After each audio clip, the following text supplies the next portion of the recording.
75 ఏళ్ల స్వాతంత్ర భారత చరిత్రలో రైతుకు పెట్టుబడి వ్యవసాయానికి ఇచ్చిన మొట్టమొదటి ప్రభుత్వం తెలంగాణ ప్రభుత్వం, మొట్టమొదటి నాయకుడు కేసీఆర్. అయితే 72,000 కోట్ల రూపాయలు రైతుల ఖాతాల్లో నేరుగా జమ చేయడానికి ప్రేరణ అయింది. అసలు ఆ పథకం ఎందుకు తేవాల్సి వచ్చింది అది చెప్పకపోతే, ఆనాటి పరిస్థితులు ఆకలింపు చేసుకోకపోతే, బ్యాక్గ్రౌండ్ అర్థం కాకపోతే, పథకం ఎందుకు ప్రారంభించాల్సి వచ్చిందో దాని నేపథ్యం తెలియకపోతే మనం ఏం మాట్లాడతాం అధ్యక్ష? ఇంకోటి నేను వారిని కోరుతా ఉన్నా అధ్యక్ష, నీతులు మాకే కాదు కదా చెప్పాలి. విప్ గారు మీరు మీ సభ్యులకు కూడా చెప్పాలి. మరి మేము వడ్లే కొనలేదట, మేము కొననేయలేదు, వ్యవసాయమే జరగలేదు, పద్ధతి కాదు. దయచేసి మీరు మీ సభ్యుల దిక్కు చూసుకొని వాళ్ళతో నేర్పించి ట్రైనింగ్ ఇచ్చారు అధ్యక్ష 2 రోజులు. మరి వాళ్ళకి ట్రైనింగ్ చక్కగా ఇచ్చింటే బాగుండేది కదా అధ్యక్ష. అధ్యక్ష మేము ఒకటే అంటున్నాం అధ్యక్ష, ఆ రోజు రైతు కళ్ళల్లో ధైర్యం లేదు. ఉమ్మడి ఆంధ్రప్రదేశ్లో, తెలంగాణ ప్రాంతంలో కళ్ళంలో ధాన్యం లేదు.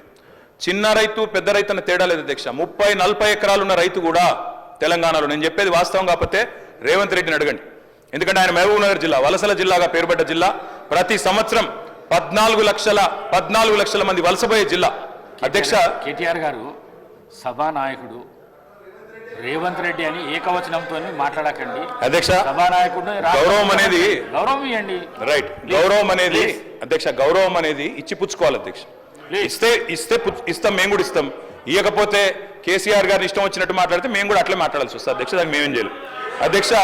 20-30 నేనేం తిట్టలేదు కదా అధ్యక్ష, నేనేమన్నా అధ్యక్ష పేరు పెట్టి పిలిచిన గంతే కదా. అదే ఏకవచనంతో పిలవకండి మీరు చాలా అధ్యక్ష. ఓకే రైట్ అధ్యక్ష. మీకు చెప్పాల్సిన అధ్యక్ష 20-30 ఎకరాలు ఉన్న రైతులు కూడా, పాలమూరు లాంటి జిల్లాలో 20-30-40 ఎకరాలున్న రైతులు కూడా హైదరాబాద్కి వచ్చి కూలీ చేసుకునే పరిస్థితి అధ్యక్ష. ఇది వాస్తవం. ఎందుకంటే నీళ్లు లేవు, కరెంటు లేదు. అట్లాంటి పరిస్థితుల్లో రైతులు కూలీలుగా మారి అడ్డా మీది కూలీలుగా ఇక్కడ హైదరాబాద్లో పనిచేసిన దుస్థితి. అందుకే మేము 20 ఎకరాలు 10 ఎకరాలు 12 ఎకరాలని కోతలు పెట్టలేదు అధ్యక్ష. తెలంగాణ ప్రాంతంలో నీళ్లు లేక ఎన్ని ఎకరాలున్నా రైతు కూలీగా మారిపోయిన దయనీయమైన పరిస్థితి ఉండే కాబట్టే మేము ఆలోచన చేసినాం అధ్యక్ష. మేము ఆనాడు మొట్టమొదటి ప్రాధాన్యతగా తెలంగాణ రాష్ట్రం ఏర్పడిన తర్వాత వ్యవసాయ రంగాన్ని తీసుకున్నాం. వ్యవసాయ రంగం, సాగునీటి రంగం. ఎందుకంటే నీళ్లు, నిధులు, నియామకాలను ఉద్యమ కాలంలో మేమే చెప్పినాం అధ్యక్ష. అందుకే నీటి విషయంలో ప్రతి నీటి బొట్టును వడిసి పట్టి గోదావరి కానీ కృష్ణ కానీ సాగునీటి అందించాలి, ఖచ్చితంగా రైతుల బీళ్లకు ఖచ్చితంగా నీళ్ళు ఇవ్వాలని ఒక ఎజెండాతో పనిచేసినాం. ఆ పునర్నిర్మాణ కార్యక్రమం తీసుకున్నాం అధ్యక్ష. అందులో భాగంగానే అధ్యక్ష, రైతు చల్లగా ఉంటే పల్లె చల్లగా ఉంటుంది అధ్యక్ష. పల్లె కూడా అందరూ బాగుంటారు. ఎందుకంటే గ్రామీణ ఆర్థిక వ్యవస్థకు రైతు కేంద్ర బిందువు.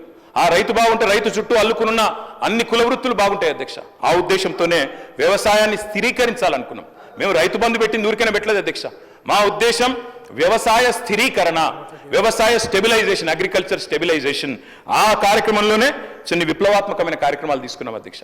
అందులో ముఖ్యమైనది అధ్యక్ష 24 గంటల నిరంతర విద్యుత్. తెలంగాణ వచ్చినాడు అధ్యక్ష, కరెంటు లేదు. తర్వాత మీరు చూసినట్టయితే ఆనాడు దాదాపు పొద్దున 3 గంటలు, రాత్రి 4 గంటల అధ్యక్ష కరెంటు. దొంగ రాత్రి, అర్ధరాత్రి వచ్చే కరెంటు కోసం కావలగాసి దుస్థితి.